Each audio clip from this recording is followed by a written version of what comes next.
James Kelley. Welcome. Thank you, sir. All right, so thank you for that introduction. And just so everyone knows, a bird did not throw up on his shirt. He wears those religiously every day. I am James Kelley, and I have the pleasure to be here and talk about this topic. I'm notoriously a loud speaker, so I'm shouting. It's not at anyone specifically. It's just my voice. This topic, is really the culmination of a book that's coming out in the spring for me. So that's my first shameless plug. And the book is called The Crucible's Gift: 5 Lessons from Authentic Leaders Who Thrive in Adversity. And this was derived from my podcast, Executive After Hours, my second shameless plug. That's it, I'm done. But that podcast allowed me to talk to leaders from all across the spectrum, from entrepreneurs to startups to book authors to leadership experts to Fortune 2 company CEOs or chief strategy officer. And that guy is local, who is Mo Gadot, and he's the chief business officer for Google X. He's phenomenal. And so you talk to all these different leaders and you kind of find out something. You find out there's a theme that goes on with leaders who are really successful. Leaders who really thrive in different points in their life. And so this was kind of a culmination of that. And so when I speak today, what I hope happens is that there are some moments. And so when we're talking today, I want you to think of 3 things as we go. 1, I want you to imagine if you could show up to your job every day with purpose, with vision. Some of you may already do that, but most of us don't. I want you to imagine that when you show up to your office, that your boss, your supervisor, colleagues actually respect and appreciate what you do and what that would feel like. And then I want you to imagine that you are the change agent in your organization. It starts with you. You can be ground zero. But what I need to do is talk about why we need to change. Because what currently is working, or what's currently happening in leadership, isn't actually working. And it's not me saying that. There's a bunch of figures. And I'm not going to go down 25 studies in leadership, but I'm going to talk about 2 specific studies right now. One is done by the Gallup organization. The Gallup organization, if you are familiar with this, basically tell you that only 17% on average around the world are actually engaged in their job. 17%. And it's worse in the Middle East. It's 13%. So that means in the Middle East, 87% of you, so basically 83% of you in this room don't like your job, aren't engaged in your job. Engaged is different than participation. Participation is showing up because you have to. You're getting a check. Engagement is actually being part of the process in the organization. Give and take. The other part of this study that I want to talk about is 23.5 versus 15.9. There was a study done by a woman named Dr. Jessica Grossmeyer and colleagues. And she belongs to this company called HERO, which is the health, oh boy, I always get it wrong here, the Health Enhancement Research Organization out of the US. And they research Fortune 500 companies or S&P 500 companies around their corporate well-being and health. And well-being is mental, physical, spiritual, emotional. And what they did, which was really fascinating, is they said, okay, here's the big question. Here's the aha. What happens to the organizations that score high on our what's called HERO Scorecard? This HERO Scorecard was developed with Mercer, which is a global HR consultancy firm. And what they found out is the companies in the 75th percentile, on average, and they ran a simulation that went from 2009 to 2014 with 42 companies that scored the 75th percentile, and then the rest of the S&P 500.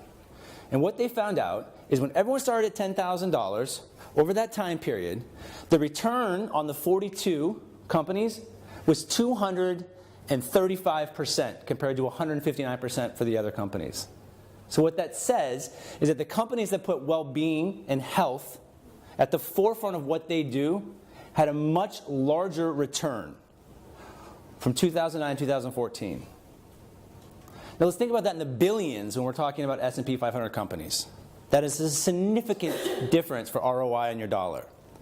We don't really talk about that. Now, you might be saying, what does this have to do with leadership? This has everything to do with leadership because the leaders in those organizations drove these messages because they see the bigger picture. And so today, this is what this means for traditional leadership. Death. Because what we're doing doesn't work. I could go into the statistics about bullying. I could go into statistics about presenteeism. They're all negative. That has culture. Culture has leadership. Those are all intertwined. So when we think about what's happening, the pulse is dead, the breath is gone. It's been a slow, miserable death for 30 to 40 years. It's sad. It's tragic. But guess what? There's a new path. Right? Just on the point of death, on the other side of death, there is light.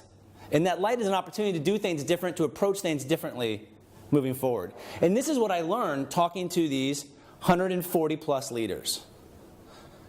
This is what I learned by reading and doing research and trying to find out what are some different ways to approach this. So in today's conversation, I'm hoping there's at least one light bulb moment out of all the light bulbs in your head. Right? I'm hoping there's one moment where you say, I get it.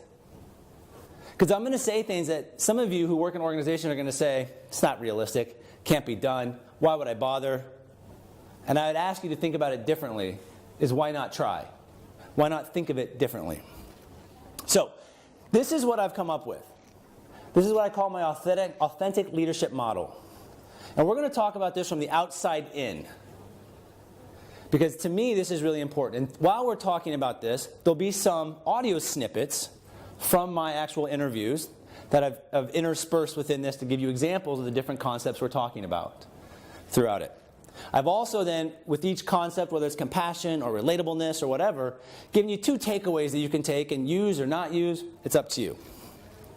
All right, let's start with integrity. We all believe we have morals, I would say, right? Right? We're all moral people. There are 2 types of integrity. There's the moral and there's the behavioral. I'm going to talk about a little bit of both. The first one I'm going to talk about is going to be the behavior. Because we live in a culture where yes is our first response. Yes, I'll be on that committee. Yes, I'll meet you out to drink. Yes, I'll meet you to go here. Yes, yes, yes, yes. And what happens with too many yeses? What do you think? Well, overwhelmed. And what type of quality of work that you end up doing? Starts to go less. That's the other way you could phrase it as well, okay? But here's what someone's going to say. You don't understand, Dr. Jim, Dr. James. I can't say no to my boss. Because saying no means I can't take the work. Saying no means that I am looking negative to that individual. And I actually argue it's not about saying no, it's about framing the question and framing the answer. Because when you frame it in a way that creates a win-win situation, any respectable good leader is going to respect the fact that you're trying to produce the greatest work. So, in my past, I've been known to say no, right? And people look at me in my environment, why can you say no? And I always say, well, listen, you want the best work possible, right? You want me to do the best. Right now, my plate is overflowing. If I take this on, I'm not going to give you the best work. Now, you can do 2 things. You can help me take things off my plate to do this, or for you to look good to the people above you, they give you money and a raise, and you should probably give it to someone else so that the results that you get are what you want as well. So it's about framing that question slightly differently. Now, I'm going to have a quote coming up, an audio quote from a guy named Jeffrey Hazlett. Jeffrey Hazlett is the chairman of what's called C-Suite Networks. It's a series of like C-Suite books, C-Suite radio, C-Suite TV, and it's all targeted towards executives, companies 10 million and above that he works with. He also was the chief marketing officer of Kodak and a celebrity judge on Celebrity Apprentice. So this is a great quote. You were here, I punched you in the throat. Here we go. And I said this on air, and I kept it in there.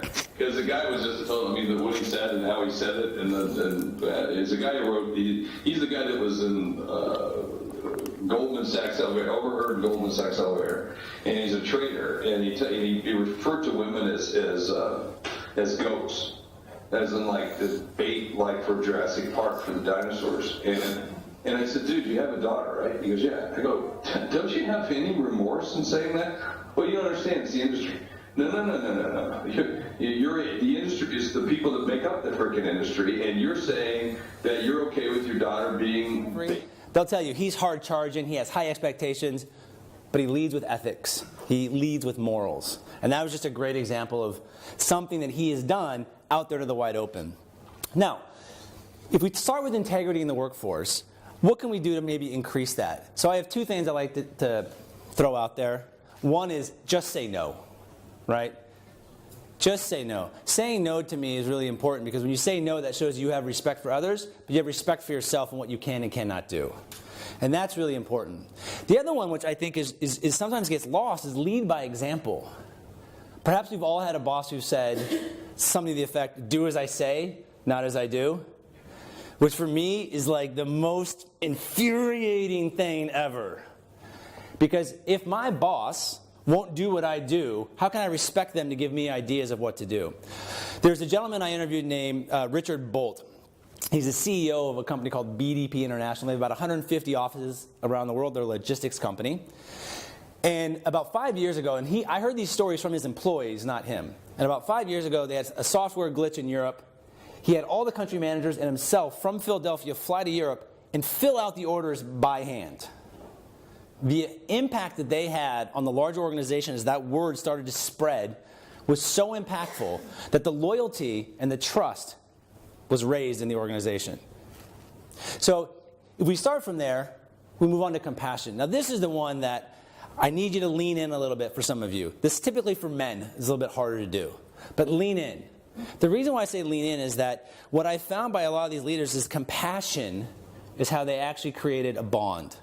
Passion is how they created additional trust, more loyalty. Compassion is also the hardest thing to do. But there are two types of compassion. There's the other compassion, and there's the self-compassion. One of the most compassionate industries in the world are nurses. Nurses are so compassionate. The problem with nurses is they're also the least compassionate towards themselves. And it's my belief that if you can't be compassionate towards yourself, you can't begin to maximize your compassion for other people. And compassion for yourself might be sleeping, eating, working out, forgiving yourself for a mistake. A lot of times, my wife is a type A personality, and she really struggles with forgiving herself for making a mistake. It's hard to do, but it's necessary. And so, from this compassion, I skipped the voice on this one from a time perspective. What you can do from this is do two things, and I think these are really important lessons, and I use these all the time. Listen with intent. I was on a meeting last week with this woman who was in charge of a division of her company, and she cut me, and I was there voluntarily, by the way. I did stuff for them for free. She cut me off and two of her employees off consistently, never listening to an idea, never taking anything they said on board, nothing. And you could see their faces just look dejected and frustrated and unheard and unrespected. We all want to be heard, right? So I say, show compassion by listening with intent. When you listen with intent, you're listening to learn, you're listening to innovate, not listening to talk. The other thing I would say is, take your glasses off, switch your lens. When you start a conversation with somebody from a different perspective, looking through their eyes and their lens, you actually start to bridge an understanding and create a compassionate relationship with it. That word compassion is so loaded for many people. And there's a difference between compassion and empathy. Empathy is, I've been there, I've done that, I feel that emotion. Compassion is taking that one step further and saying, I've been there, I've done that, and I know you're suffering, and I want to relieve that. Now, the word suffering is another loaded word, right? Suffering can be something as simple as, man, I'm really thirsty. Can you give me some water, please? Great, thanks. That's a minor thing, but it goes a long way. Again, it's about building trust. It's about building loyalty. It's about building respect. When we think about this from a leadership perspective, it can also be something as if a family member passes away. Take as much time as you need. I've been in situations where people have passed away, and the boss wouldn't give me as much time as I need. I need you here. So it's them before you. When you put yourself before your team won't put you first either. Right? The best leaders are the ones who actually follow from behind and just nudge the people where to go. So, if we move on from compassion, this is my favorite word, relatableness. It's my favorite word because if you type it out on Word, there will always be a red squiggly line underneath it because it's not real, but I'll make it real. And I use it as a noun because, to me, these are a type of person. Now, this concept comes from a famous researcher called Deci and Ryan. Deci and Ryan came up with this theory called self-determination theory. And they came up with 3 macro themes that drive intrinsic motivation. Now, any of you guys that work in your organizations will say extrinsic, intrinsic. Typically, extrinsic is financial for most of us. That's what organizations give us, or days off, or whatever. But intrinsic, that's when the work gets done. Intrinsic is when you are there to go to bat. It takes up 3 parts for intrinsic motivation. 1, purpose. When purpose is there, people will follow, people will lead, people will go through walls. 2 is mastery. When someone masters something, through their own space, their own way, their own methods, they take ownership. If you could think about a time that you've had mastery, you've owned it. You've done it. So purpose, mastery. The next one is relatedness, which is where this was born from. Relatedness is about being part of something greater than yourself. When you see yourself as something greater than yourself, you're more loyal. You keep hearing the themes I keep coming back to. Loyal, more trust, more respect. And so this idea of relatableness is creating what I call micro moments of meaning. And the leaders that I interviewed across my podcast had the ability to relate to either the admin, all the way up to the C-suite, middle management, and everything in between. And it's those leaders that seem to have the largest impact on the people around them because they met the people that they worked with where they were at, right? So if I'm talking to the janitor, I'm going to talk to him about where he is at. And one of the things that I've learned over my life and through talking to these leaders is those micro moments of meaning can have a macro impact on the people that you're talking to in that moment. If I'm a CEO taking time to speak with the admin about her life, the power that that gives her about you as a leader is so impactful as an individual. And so I'm a huge proponent of the idea of micro moments. So there are two ways that I say you do that best. And I have a list in my book of other ways. The first one is a no-brainer to me nowadays, is put the phone down, show respect. Too often we're in a meeting, everyone has their computer open, they're typing away, checking emails, searching on scores for cricket or whatever other sport you're into, and never actually listening to what's happening in the room. So now we're back to compassion, listen with intent. Integrity, you're showing up, you're being honest. You have purpose. And so I say put technology away in those moments. When you're talking to somebody, give them the respect. There's nothing worse to be at a dinner and someone's checking their phone, knowing they're not listening to you, knowing they don't care. It's so disrespectful. The other tactic I use when I meet someone for the first time is called mirroring. So anyone in improv may know this, but the idea of mirroring is kind of following what they do. When you follow what someone else is doing and how they stand and how they sit and how they use their arms, it brings a level of comfortability and trust right away. If you're trying to create a micro moment of meaning, you have to create trust that you're there for them and you have intent. Now again, we're still talking about leadership, and many of you guys might be thinking, how the hell do you actually do this in an organization? This doesn't even seem remotely real. But I argue differently. Because if we keep doing what is being done, that is the definition of insanity, right? Because we're getting the same results. All right, we're going to move on to self-awareness. I just like the cat looking at the lion. That's the only reason why I put that there. But this is what I found was the toughest thing for leaders. So over 75 leaders, I'd ask them, what advice would you give your 25-year-old self? Again and again. And the ones that responded with, I'm not really sure what I would do different. Have a mission in mind when you're journaling. So a lot of times if I journal, and I don't do it often, my coach is here in the back, so thank you for coming, Caroline, I appreciate it. She asked me to journal, and I only just did it last night. So I own it. But one of the things when I think about journaling or anything I try to do is, what are my positives I did for the day? What are my negatives? And how am I going to do it different? If you just do positive and negatives, where are you actually growing? Because you already know what you did bad. What do you need to do different? And that's the important part. That's the evolution. So as a leader, when you're working on your self-awareness to be more present, have more compassion, lead with integrity, be more relatable, you have to figure out what your strengths and weaknesses are. And I think that this is what's the hardest for many people. And the leaders that I saw that had really high self-awareness knew what they weren't good at and either went out and learned it or found people around them that could help support it. But they owned it. They owned what they weren't good at. And they were okay. A lot of times for us, if we admit we're not good at something, it's admitting a weakness. And a weakness is vulnerability. And being vulnerable is a weak again. And it's this perpetual cycle that beats you up over time. The other thing is mindfulness. I was blown away by the amount of leaders that I spoke with that have had a 20-year history of mindfulness before mindfulness was the it thing to be doing in leadership. It blew me away. There was a guy I interviewed named Joe Burton, and he opens up my book, actually. And he was the chief operating officer of McCann Erickson World Group. So for anyone in advertising, that is a $1 billion company, or just shy of $1 billion. And he did this at 40 years old. He was COO. To be COO of that company at 40 means you are hard charging. You work your ass off. But what Joe realized is that 41 is discs were bulging. He was an ass to his wife. He didn't know his kids anymore. His team didn't want to work with him anymore. And he was miserable.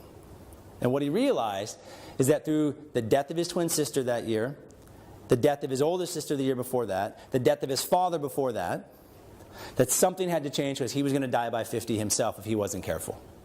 And what he did is he found mindfulness. And at 42, he walked into the CEO's office of his company and he said, "I'm quitting." And the CEO goes, "You're stupid. You have the easiest job now the rest of your life. You could cruise to retirement." And Joe's response is, "I am miserable. I am quitting." So he leaves. He starts a company called Will.com, WHIL.com. It's an online mindfulness platform. They've partnered with Google through a leadership component, the mindfulness leadership component. And now he works with a majority of the Fortune 500 companies 4 years later because he's following his purpose, living with integrity, has compassion for people. He's doing the things. If you meet Joe, he's the most relatable, likable guy you'll ever meet. That only happened because he took time to have self-aware and come up with a mindfulness practice. All right, 2 more left. This, to me, was the second biggest linchpin, growth mindset. Is everyone familiar with Carol Dweck? Carol Dweck, okay? So growth versus fixed mindset. She wrote a book in 2006 called Mindset. And the whole premise is that there are 2 types of people. There are growth mindset, want to improve, want to get better, and fixed, who are happy with the status quo. The growth mindset want feedback. They want challenge. They want dissent almost. They want failure. The fixed take all the credit, disperse the blame, aren't innovative. Now, there's one caveat on this whole entire thing, is you're not an either or. It can be context specific. But generally speaking, this is what I found amazing about the leaders that I spoke with, is that so many of them wore their failures like a nice worn hat, right? They were so proud of their mistakes. They were so proud of their screw-ups.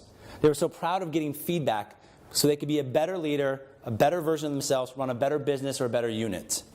So the guy I have coming up next as a quote is Joe DeSena. Joe DeSena is the CEO of Spartan Races. So Spartan was just here in Dubai. They have one in Hatta. This guy is amazing. So what he's talking about in this quote is that he lived in the suburb of New York where the mafia was located. And he grew up around the mafia. And in his teenage years, he started a pool cleaning business. And this is what he's talking about.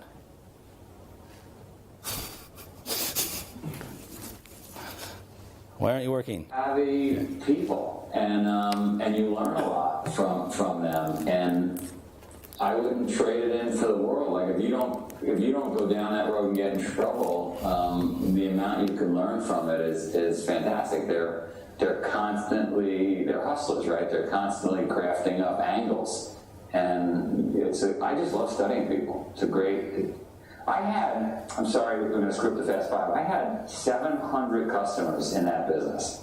As a teenager. Customers that were Italian, I had customers that were black, that were Jewish, that were Irish, you name, from everywhere. And I had husbands that cheated on wives that cheated on husbands, divorcees, people that went broke, people that became really successful, kids that grew up well, kids that went off the rails and got into drugs, kids that went to jail. And it was almost like this giant experiment for me, looking through a fishbowl on the family I wanted to create and the things I didn't want to recreate. So you can learn from it, you don't have to follow it. All right. So what I love about that is we're having this big, long conversation about his upbringing. And that's one of the sticks of my podcast, is that I actually talk about people's journey, personal journey. My tagline is, I actually care who you are, not what you do, because who you are defines what you do. And so I tend to talk about people about their trials and tribulations and their own personal journey to where they're at in this moment. And that was him talking about, he applied to MIT, didn't get in, kept applying, kept showing up, and he got in like 4 years later. Like his persistence is amazing. This is a guy that you'll see videos of him in the airport doing burpees for fun. Okay? Which anyone who does burpees knows is sadistic and not fun whatsoever. I'm just throwing that out there. But Joe is a great example of having this growth mindset. And I kept seeing this again and again with these leaders who are in charge of these Fortune 500, successful entrepreneurs, and things like that. So what do? There are 2 things that I think are really important. One, have goals, but without a plan, it means nothing. It's just a wish. So I have a saying that I like to share with people, and I like to use it Think forward, reason back. Right? Where do you want to go, and how do you get there? What's your roadmap? So think forward, reason back. It's an easy concept. We all think forward. We just don't reason back how to get there. Often when I teach with students, for example, or talk with students about career paths, they actually don't even know where they're going. They just know where they want to get to.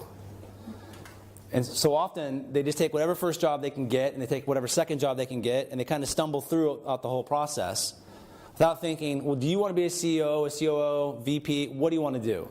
I want to be a CEO. Okay, what skill set does that person need in 20 years? And start acquiring that skill set as you go to achieve that goal. The other one is love to fail. I think failing to me is the most important thing for a growth mindset. If you're not failing, you're not trying. Right? That's my thing. I fail constantly. I've been failing for like 30 years straight.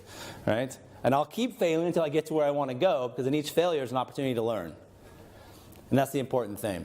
But here's the thing that ties everything together. And this is the title of the book. What I was blown away by was the fact also were these people growth mindset, also were they self-aware, also they have compassion, integrity, and relatableness. But almost all of them had a crucible, a moment of adversity. Some had multiple. But it was that moment of adversity that gave them the pause to look internal to themselves to figure out how they want to do something different, how they want to be a different person, how they don't want to be like those around you. Joe Burton didn't want to be like his sisters and be hooked on drugs. Joe DeSena didn't want to turn into the mafia. He could have easily have done it. It was around him all over. He saw all the money being thrown around. These moments, your personal adversity, are really three general types. I call them bizarro. Bizarro is moving to the Middle East. That's bizarro if you come from North America. How things work here is totally different. I've been fortunate enough to live in Australia, Japan, here, in 5 major cities in the U.S., all as an adult. So for me, bizarro is like an everyday event. It doesn't really bother me. The next one is what I call the forced break. The forced break is when life gives you a nudge and pushes you into pause. Going back to school, a divorce, layoff, new job. We have to start relearning the norms of that particular culture. One of my interviews was with a 2-time Australian Olympic athlete named Richard Pengelley. He was the captain of their team in 1984, 1988, and he quit the sport to go be an Episcopalian minister. At 28 years old, he had one more to go. He was captain, and he walked away because he needed a forced break because that was his calling. That was his moment of a crucible for him. The last one is what I call the avalanche, hence the glove coming out of the snow. These are the most significant ones. Many of us have them. Many of us recognize them. Many of us aren't sure what to do with them. One of the things I lost my father when I was 20. I have no grandparents left. I'm always surprised my mom's still alive at 75 because she's been smoking since 16. She's just a hanger-oner as best she can. But she's not healthy. I had a brother steal $10,000 from me when I was 20. So I've had my fair share of these. And what's always fascinating to me is that impact of that day is never that day. That impact is 5, 10, 15 years down the road when you're reflecting on something in your life. And this last quote I have is from a woman named Bridget Mayer. Bridget Mayer owns her own gallery, Bridget Mayer Galleries. It's in L.A. and in Philadelphia. She's one of the top 50 art gallery owners in the U.S. And her story is second to none. Her story, I've never cried on my podcast. This is the closest I came. A tear came down my eye listening to her story as a child. She was raised in a crack house in New Jersey with 6 of her siblings up till 9 years old. And in this story, she picks up what it was like to live in that environment. I'm going to go with it's not going to work the first time. An intense amount of physical abuse as a child. I'm talking beatings where I was hospitalized and, literally left abandoned for a week or two in an apartment with no food and, literally drinking water from the toilet bowl because there were no cups and I couldn't reach the sink.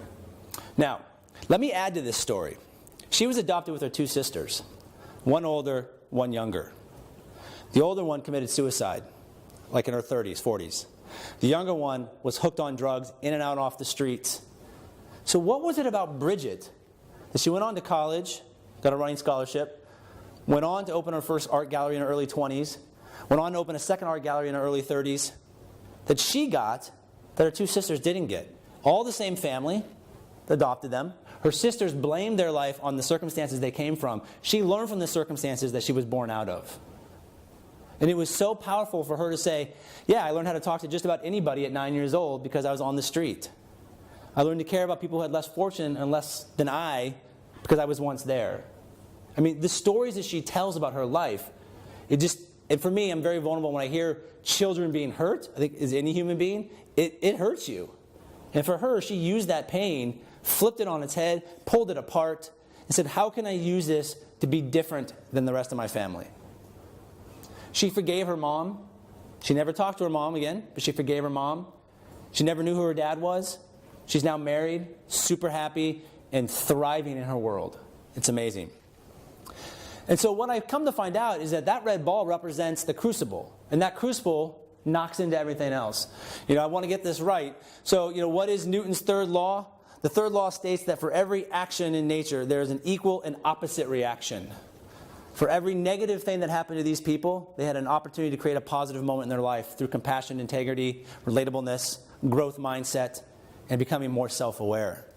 And that's what led me to this model.